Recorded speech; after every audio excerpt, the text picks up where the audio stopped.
Hi friends, ഈ വരുന്ന LP-UP എക്സാമിന് തയ്യാറെടുക്കുന്നവർക്കായി ബയോളജി സിലബസിൽ ഉൾപ്പെടുത്തിയിട്ടുള്ള കൃഷി എന്ന ടോപ്പിക്കാണ് നമ്മൾ ഇന്നത്തെ വീഡിയോയിൽ ചർച്ച ചെയ്യാൻ പോകുന്നത്. 8ാം ക്ലാസ്സിലെ ബയോളജി ടെക്സ്റ്റ് ബുക്കിലെ വീണ്ടെടുക്കാം വിളനിലങ്ങൾ എന്ന ചാപ്റ്ററിലാണ് പ്രധാനമായും ഈ പാഠഭാഗം ഉൾപ്പെടുത്തിയിരിക്കുന്നത്. കൃഷി നമ്മുടെ സംസ്കാരത്തിൻ്റെ ഭാഗമാണ്. ശാസ്ത്ര സാങ്കേതിക രംഗത്തുണ്ടായ മുന്നേറ്റം കാർഷിക മേഖലയിലും വലിയ മുന്നേറ്റങ്ങൾക്ക് കാരണമായി മാറി. കൃഷി ഭക്ഷ്യാവശ്യത്തിന് എന്ന തലം വിട്ട് ഒരു വ്യവസായമായി മാറിയ കാലഘട്ടത്തിലാണ് നാം ഇന്ന് ജീവിക്കുന്നത്. പക്ഷേ പലതരത്തിലുള്ള കാരണങ്ങൾ കൊണ്ടും ആളുകൾ കാർഷിക മേഖലയെ കൈയൊഴിയുന്നൊരു രീതിയാണ് നമ്മൾ ഇന്ന് കണ്ടുകൊണ്ടിരിക്കുന്നത്. ഇന്ന് കാർഷിക മേഖല നിരവധി പ്രതിസന്ധികളെയാണ് അഭിമുഖീകരിച്ചു കൊണ്ടിരിക്കുന്നത്. ഉൽപ്പാദന ചിലവ്, വിലനഷ്ടം, കാലാവസ്ഥാ മാറ്റം, ഇടനിലക്കാരുടെ ചൂഷണം, വിളനഷ്ടം, സ്ഥലപരിമിതി, പരിസ്ഥിതി നാശവും ആരോഗ്യ പ്രശ്നങ്ങളും തുടങ്ങിയ നിരവധി പ്രതിസന്ധികളാണ് കാർഷിക മേഖല ഇന്ന് അഭിമുഖീകരിച്ചു കൊണ്ടിരിക്കുന്നത്. ഇത്തരം പ്രശ്നങ്ങളെ ശാസ്ത്രീയമായി വിശകലനം ചെയ്ത് പോരായ്മകൾ പരിഹരിച്ച് മുന്നോട്ട് പോവുകയാണെങ്കിൽ കാർഷിക മേഖലയെ നല്ലൊരു വ്യവസായമായി മാറ്റിയെടുക്കാൻ നമുക്ക് സാധിക്കും. നമ്മുടെ നാട്ടിലെ എല്ലാവർക്കും ആരോഗ്യകരമായ ഒരു ജീവിതം നയിക്കുന്നതിനാവശ്യമായ പോഷക ഘടകങ്ങളടങ്ങിയ ഭക്ഷണം ആവശ്യാനുസരണം ലഭ്യമാകുന്ന ഒരു സാഹചര്യമാണ് ഭക്ഷ്യസുരക്ഷ എന്നറിയപ്പെടുന്നത്. ദാരിദ്ര്യഭീതിയും പോഷകക്കുറവ് കൊണ്ടുള്ള ആരോഗ്യ പ്രശ്നങ്ങളുമില്ലാത്ത ഒരു നല്ല സമൂഹത്തെ സൃഷ്ടിക്കുന്നതിനായി ഭക്ഷ്യസുരക്ഷ ഉറപ്പുവരുത്തേണ്ടത് ഏതൊരു സമൂഹത്തിൻ്റെയും കടമയാണ്. ഇത്തരത്തിൽ ഭക്ഷ്യസുരക്ഷയ്ക്ക് ആധാരമായ ഒരു പ്രധാനപ്പെട്ട ഘടകമാണ് വളക്കൂറുള്ള മണ്ണ്. നമ്മുടെ ചുറ്റുപാടും കാണപ്പെടുന്ന സസ്യങ്ങളുടെ ശരിയായ വളർച്ചയ്ക്ക് ഏകദേശം 20ഓളം മൂലകങ്ങൾ വളരെ അത്യാവശ്യമാണ്. ഇത്തരത്തിൽ സസ്യവളർച്ചയ്ക്ക് അത്യാവശ്യമായും ലഭിക്കേണ്ട ഈ മൂലകങ്ങളെയാണ് അവശ്യ മൂലകങ്ങൾ അല്ലെങ്കിൽ എസെൻഷ്യൽ എലമെൻറ്റ്സ് എന്ന് വിളിക്കുന്നത്. Carbon, hydrogen, oxygen, nitrogen, phosphorus, potassium, sulphur എന്നിവയെല്ലാം അവശ്യ മൂലകങ്ങൾക്ക് ഉദാഹരണങ്ങളാണ്. സസ്യങ്ങൾക്ക് ആവശ്യമുള്ള ഈ മൂലകങ്ങളെല്ലാം മണ്ണിൽ സ്വാഭാവികമായും ലഭ്യമാകുന്നത് മണ്ണിൽ കാണപ്പെടുന്ന സൂക്ഷ്മജീവികൾ നടത്തുന്ന ജീർണന പ്രവർത്തനങ്ങൾ വഴിയാണ്. നമ്മുടെ കൃഷിയിടങ്ങളിൽ പയറുവർഗത്തിൽപ്പെട്ട സസ്യങ്ങൾ കൃഷി ചെയ്യുന്നത് നിങ്ങളെല്ലാവരും ശ്രദ്ധിച്ചിട്ടുണ്ടാകും. പയറുവർഗത്തിൽപ്പെട്ട സസ്യങ്ങളുടെ വേരുകളിൽ കാണപ്പെടുന്ന ഒരു നൈട്രജൻ സ്ഥിരീകരണ ബാക്ടീരിയയാണ് റൈസോബിയം. ഈ റൈസോബിയം എന്ന ബാക്ടീരിയ അന്തരീക്ഷ നൈട്രജനെ നൈട്രേറ്റാക്കി മാറ്റുകയും ഈ നൈട്രേറ്റിനെ ചെടികൾ മണ്ണിൽ നിന്നും വലിച്ചെടുക്കുകയും അവയുടെ വളർച്ചയ്ക്കായി ഉപയോഗിക്കുകയും ചെയ്യുന്നു. ഇത്തരത്തിലുള്ള സൂക്ഷ്മജീവികളെ കൂടാതെ മണ്ണ് പരിശോധിച്ച് കൃത്യമായ വളപ്രയോഗം നടത്തിയും നമുക്ക് മണ്ണിൻ്റെ ഫലപുഷ്ടി വർദ്ധിപ്പിക്കാവുന്നതാണ്. ഇതുപോലെ സസ്യവളർച്ചയെ സ്വാധീനിക്കുന്ന മറ്റൊരു പ്രധാനപ്പെട്ട ഘടകമാണ് മണ്ണിൻ്റെ pH മൂല്യം.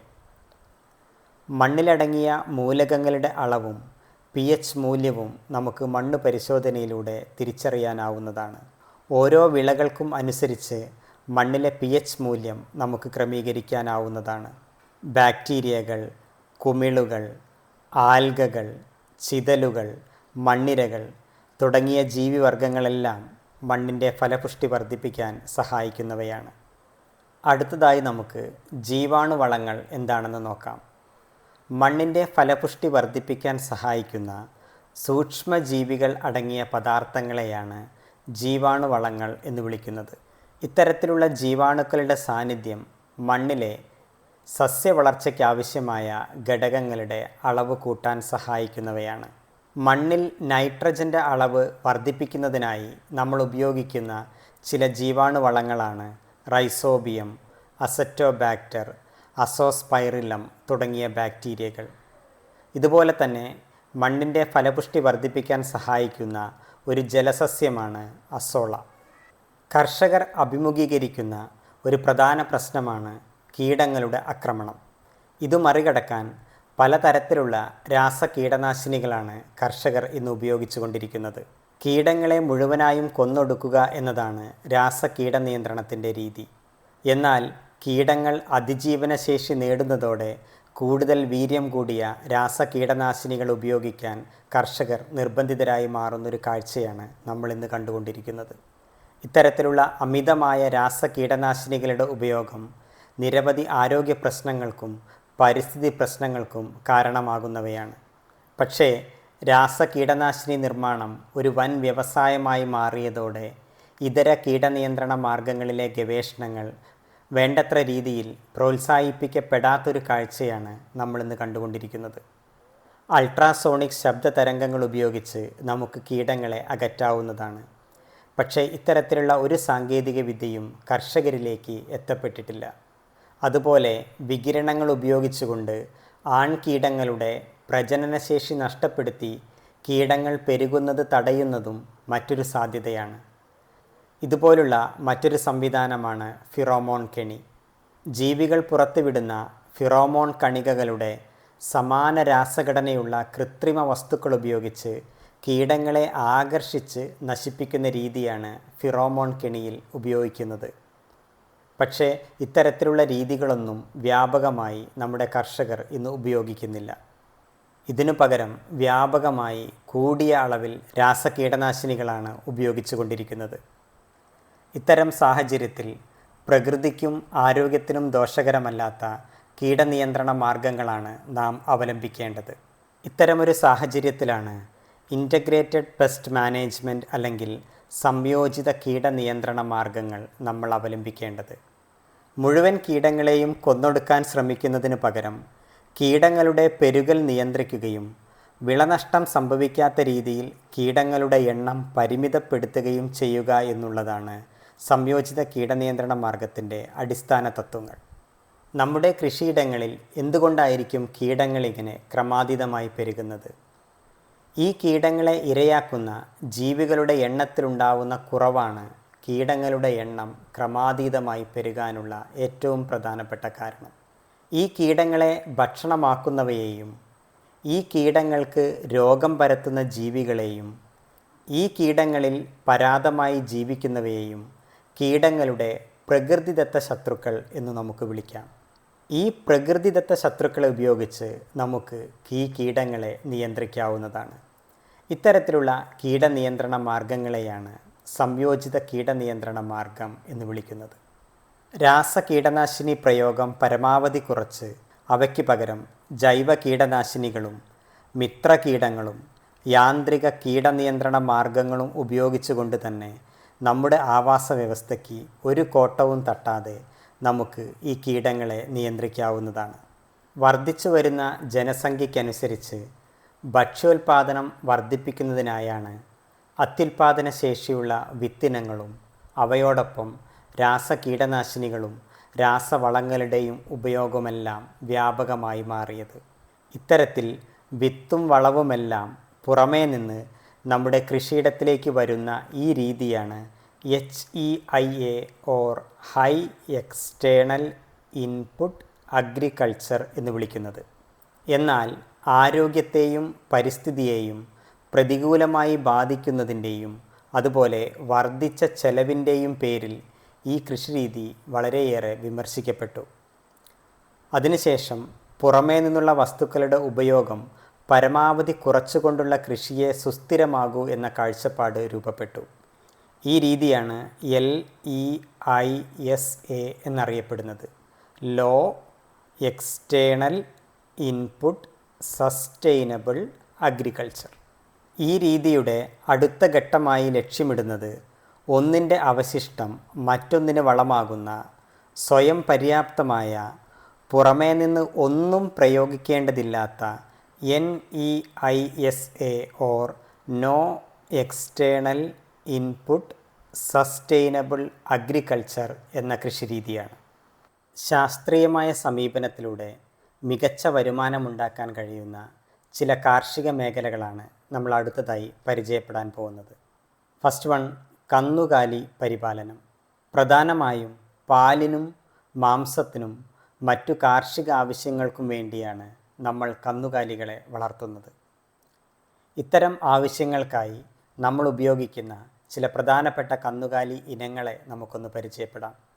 പ്രധാനമായും പാലിനും മാംസത്തിനുമൊക്കെയായി നമ്മൾ ഉപയോഗിക്കുന്ന പ്രധാനപ്പെട്ട പശു ഇനങ്ങളാണ് ജേഴ്സി, ഹോൾസ്റ്റീൻ ഫ്രീഷ്യൻ, വെച്ചൂർ എന്നിവ. അതുപോലെ നമ്മൾ ഉപയോഗിക്കുന്ന എരുമകൾക്കുദാഹരണങ്ങളാണ് മുറ, നീലിരവി, ബദാവരി. അതുപോലെ ഉപയോഗിക്കുന്ന ആടിനങ്ങൾക്കുദാഹരണങ്ങളാണ് തലശ്ശേരി, ജംനാപാരി, ബോയർ തുടങ്ങിയവ. മറ്റൊരു പ്രധാനപ്പെട്ട കാർഷിക മേഖലയാണ് പക്ഷിപരിപാലനം. പ്രധാനമായും മുട്ടയ്ക്കും മാംസത്തിനും വേണ്ടിയാണ് നമ്മൾ പക്ഷികളെ വളർത്തുന്നത്. പ്രധാനപ്പെട്ട കോഴി ഇനങ്ങൾ നമുക്കൊന്ന് പരിചയപ്പെടാം. Athulya, Gramalakshmi, white leghorn. അതുപോലെ താറാവിനങ്ങളാണ് മസ്കവി, ചാര, ചെമ്പല്ലി. പ്രധാനപ്പെട്ട കാട ഇനങ്ങൾക്ക് ഉദാഹരണങ്ങളാണ് ജപ്പാനീസ്, ബോബ് വൈറ്റ് തുടങ്ങിയവ. Third one, sericulture. പട്ടുനൂൽ പുഴുക്കളെ ശാസ്ത്രീയമായി വളർത്തുന്ന രീതിക്കാണ് സെറികൾച്ചർ എന്ന് പറയുന്നത്. സ്വാഭാവിക പട്ടിൻ്റെ നിർമ്മാണത്തിനായാണ് നമ്മൾ ഇത്തരത്തിൽ പട്ടുനൂൽ പുഴുക്കളെ വളർത്തുന്നത്. പട്ടുനൂൽ ശലഭങ്ങളുടെ ലാർവകളുടെ പ്രത്യേക ഗ്രന്ഥികളിൽ നിന്നാണ് ഈ പട്ടുനൂൽ ഉൽപ്പാദിപ്പിക്കുന്നത്. പ്രധാനപ്പെട്ട പട്ടുനൂൽപ്പുഴു ഇനങ്ങളാണ് മൾബറി പട്ടുനൂൽപ്പുഴു, ടെസർ പട്ടുനൂൽപ്പുഴു, മുഗ പട്ടുനൂൽപ്പുഴു എന്നിവ. Next one, pisciculture. പ്രകൃതിദത്ത ജലാശയങ്ങളിലും വയലുകളിലും മറ്റു കൃത്രിമ ടാങ്കുകളിലും ശാസ്ത്രീയമായ രീതിയിൽ മത്സ്യം വളർത്തുന്നതിനെയാണ് പിസ്സികൾച്ചർ എന്ന് പറയുന്നത്. ഭക്ഷ്യ ആവശ്യത്തിനായി നമ്മൾ വളർത്തുന്ന മത്സ്യങ്ങളാണ് കരിമീൻ, റോഹു, കട്ല എന്നിവ. അതേസമയം അലങ്കാര മത്സ്യങ്ങളായി നമ്മൾ വളർത്തുന്ന മത്സ്യങ്ങളാണ് ഗോൾഡ് ഫിഷ്, ഗപ്പി മുതലായവ. അതുപോലെ തന്നെ ഭക്ഷ്യാവശ്യങ്ങൾക്കായി നമ്മൾ ഉപയോഗിക്കുന്ന പ്രധാനപ്പെട്ട ചെമ്മീൻ ഇനങ്ങളാണ് നാരൻ, കാര എന്നിവ. Next one, floriculture. വ്യാവസായിക അടിസ്ഥാനത്തിൽ പൂക്കൾ വളർത്തുന്ന കൃഷിരീതിയാണ് ഫ്ലോറികൾച്ചർ എന്നറിയപ്പെടുന്നത്. മുല്ല, ചെണ്ടുമല്ലി, ജമന്തി, റോസ്, ഓർക്കിഡ്, ആന്തൂറിയം തുടങ്ങിയ നിരവധി പൂക്കളാണ് ഫ്ലോറികൾച്ചർ രീതിയിൽ വ്യാവസായികമായി നമ്മൾ ഉൽപ്പാദിപ്പിക്കുന്നത്. Next one, apiculture. ശാസ്ത്രീയമായി തേനീച്ച വളർത്തുന്ന രീതിക്കാണ് എപ്പികൾച്ചർ എന്ന് വിളിക്കുന്നത്. വളരെ ഔഷധ ഗുണവും പോഷകമൂല്യവുമുള്ള ഒരു ഉൽപ്പന്നമാണ് തേൻ. ഈ തേനിന് വേണ്ടിയാണ് പ്രധാനമായും തേനീച്ചകളെ നമ്മൾ വളർത്തുന്നത്. പ്രധാനപ്പെട്ട ചില തേനീച്ച ഇനങ്ങളാണ് കോലൻ, മെല്ലിഫെറ, ഞൊടിയൻ എന്നിവ. Next one, cuniculture. ശാസ്ത്രീയമായി മുയലുകളെ വളർത്തുന്നതിനാണ് ക്യൂണികൾച്ചർ എന്ന് പറയുന്നത്. പ്രധാനമായും മാംസത്തിനും അലങ്കാരത്തിനുമായാണ് നമ്മൾ മുയലുകളെ വളർത്തുന്നത്. ഇത്തരത്തിൽ മാംസത്തിനും അലങ്കാരത്തിനുമായി വളർത്തുന്ന മുയലുകളാണ് ഗ്രേ ജയൻറ്റ്, വൈറ്റ് ജയൻറ്റ് എന്നിവ. അതേസമയം പ്രധാനമായും രോമത്തിനായി വളർത്തുന്ന ഒരു മുയൽ ഇനമാണ് Angora. Next one, mushroom culture. ശാസ്ത്രീയമായ കൂൺ വളർത്തൽ രീതിയാണ് മഷ്റൂം കൾച്ചർ എന്നറിയപ്പെടുന്നത്. വളരെ പോഷകമൂല്യമുള്ളതും സ്വാദിഷ്ടവുമായ ഒരു ഭക്ഷ്യവിഭവമാണ് കൂൺ. പാൽക്കൂൺ, ചിപ്പിക്കൂൺ എന്നിവയാണ് പ്രധാനമായും കൃഷി ചെയ്യുന്ന കൂൺ ഇനങ്ങൾ. Next one, horticulture. പഴം, പച്ചക്കറി എന്നിവ ശാസ്ത്രീയമായി കൃഷി ചെയ്യുന്ന രീതിയാണ് ഹോർട്ടികൾച്ചർ എന്നറിയപ്പെടുന്നത്. നമ്മുടെ നാട്ടിൽ കാണപ്പെടുന്ന നാടൻ പഴങ്ങളെ കൂടാതെ ലിച്ചി, റംബുട്ടാൻ, ഡ്യൂറിയാൻ തുടങ്ങിയ അന്യദേശ പഴങ്ങളും ഇപ്പോൾ സാധാരണയായി നമ്മുടെ നാട്ടിൽ കൃഷി ചെയ്യുന്നുണ്ട്. മറ്റൊരു പ്രധാനപ്പെട്ട കൃഷിരീതിയാണ് ഔഷധ സസ്യകൃഷി. ഭാരതീയ ചികിത്സാ രീതിയാണ് ആയുർവേദം. ആയുർവേദ ചികിത്സയ്ക്കായി പ്രധാനമായും നമ്മൾ ഔഷധ സസ്യങ്ങളെയാണ് ആശ്രയിക്കുന്നത്. ആയുർവേദ ചികിത്സാ രീതിയുടെ പ്രചാരം വർദ്ധിച്ചതും പല സസ്യങ്ങളുടെയും സ്വാഭാവികമായ ആവാസ വ്യവസ്ഥകൾ നാശോന്മുഖമായതും ഇന്നത്തെ കാലത്ത് ഔഷധ സസ്യകൃഷിയുടെ പ്രാധാന്യം വളരെയധികം ഉയർത്തിയിട്ടുണ്ട്. തുളസി, കറ്റാർവാഴ, ആര്യവേപ്പ്, ആടലോടകം, കുറുന്തോട്ടി, കൂവളം, രാമച്ചം, കൊടുവേലി തുടങ്ങിയവയെല്ലാം നമുക്ക് നമ്മുടെ കൃഷിയിടത്തിൽ വളർത്തി വ്യാവസായികമായി ഉപയോഗിക്കാവുന്നവയാണ്. കാർഷിക മേഖല അഭിമുഖീകരിക്കുന്ന മറ്റൊരു പ്രധാനപ്പെട്ട പ്രശ്നമാണ് കാലാവസ്ഥാ മാറ്റം. കാലാവസ്ഥയിലുണ്ടാകുന്ന വലിയ വ്യതിയാനങ്ങൾ നമ്മുടെ പരമ്പരാഗതമായ എല്ലാ കാർഷിക രീതികളെയും വളരെ പ്രതികൂലമായി ബാധിച്ചുകൊണ്ടിരിക്കുകയാണ്. ഇത്തരത്തിൽ കാലാവസ്ഥാ മാറ്റം വഴിയുണ്ടാകുന്ന പ്രതികൂലമായ സാഹചര്യങ്ങളെ മറികടക്കുന്നതിനായി പലതരത്തിലുള്ള ആധുനിക കൃഷിരീതികൾ നമ്മളിന്ന് ഉപയോഗിച്ചു വരുന്നുണ്ട്. ഇത്തരത്തിലുള്ള ചില ആധുനിക കൃഷിരീതികളാണ് നമ്മൾ അടുത്തതായി പരിചയപ്പെടാൻ പോകുന്നത്. First one, poly house farming. ഈ ചിത്രം നോക്കിക്കഴിഞ്ഞാൽ എങ്ങനെയാണ് ഒരു പോളി ഹൗസ് നിർമ്മിക്കുന്നതെന്ന് നിങ്ങൾക്ക് മനസ്സിലാവും. പോളിത്തീൻ പോലുള്ള ഒരു സുതാര്യമായ ഷീറ്റ് കൊണ്ട് കൃഷിസ്ഥലം പൂർണ്ണമായോ ഭാഗികമായോ മറച്ചുകൊണ്ട് നിർമ്മിക്കുന്ന ഒരു പ്രത്യേക സംവിധാനമാണ് പോളി ഹൗസ് എന്നറിയപ്പെടുന്നത്. ഇത്തരത്തിൽ മറച്ചുകൊണ്ട് നിർമ്മിക്കുന്നത് കാരണം പോളി ഹൗസിലെ താപനിലയും ഈർപ്പവും നമുക്ക് സ്ഥിരമായി ക്രമീകരിക്കാനാവും.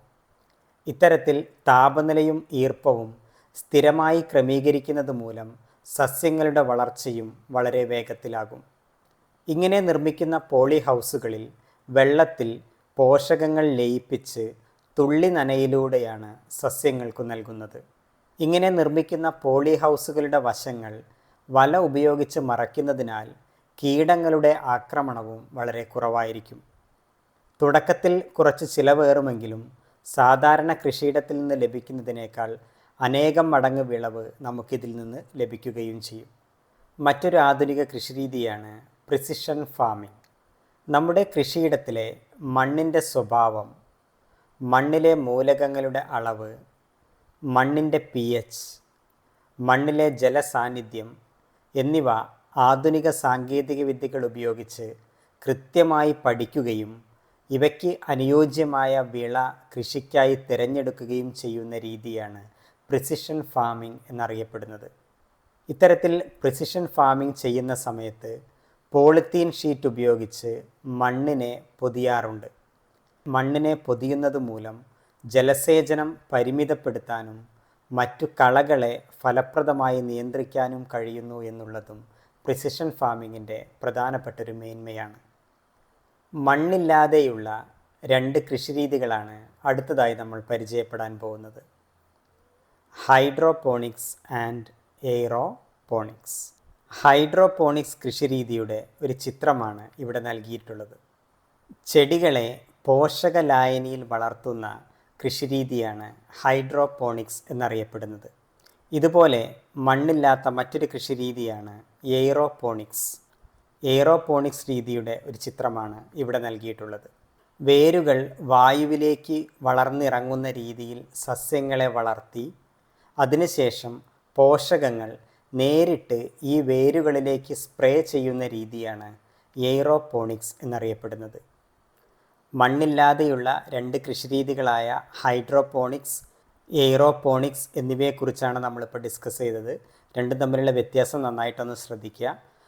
ഹൈഡ്രോപോണിക്സിൽ പോഷക ലായനിയിലാണ് നമ്മൾ ചെടികളെ വളർത്തുന്നത്. അതേസമയം എയ്റോപോണിക്സിൽ ഈ ചെടികളുടെ വേരുകൾ വായുവിലേക്ക് വളർന്നിറങ്ങുന്ന രീതിയിൽ വളർത്തിയതിന് ശേഷം ഈ വേരുകളിലേക്ക് പോഷകങ്ങൾ അടങ്ങിയ ജലം നേരിട്ട് സ്പ്രേ ചെയ്ത് കൊടുക്കുകയാണ് ചെയ്യുന്നത്. അവസാനമായി നമ്മൾ ഈ ചാപ്റ്ററിൽ നോക്കാൻ പോകുന്നത് ചില നാടൻ ഇനങ്ങളുടെ പേരുകളാണ്. മാവിലെ ചില നാടൻ ഇനങ്ങളാണ് മൂവാണ്ടൻ, കിളിച്ചുണ്ടൻ എന്നിവ. വാഴ, ഞാലിപ്പൂവൻ, പാളയംകോടൻ. പശു, വെച്ചൂർ, കാസർഗോഡ് കുള്ളൻ. ആട്, മലബാറി, അട്ടപ്പാടി ബ്ലാക്ക്. ഇത്രയും കാര്യങ്ങളാണ് പ്രധാനമായും ഈ ചാപ്റ്ററിൽ ഉൾപ്പെടുത്തിയിട്ടുള്ളത്. പുതിയൊരു ടോപ്പിക്കുമായി അടുത്ത വീഡിയോയിൽ നമുക്ക് വീണ്ടും കാണാം. ബൈ.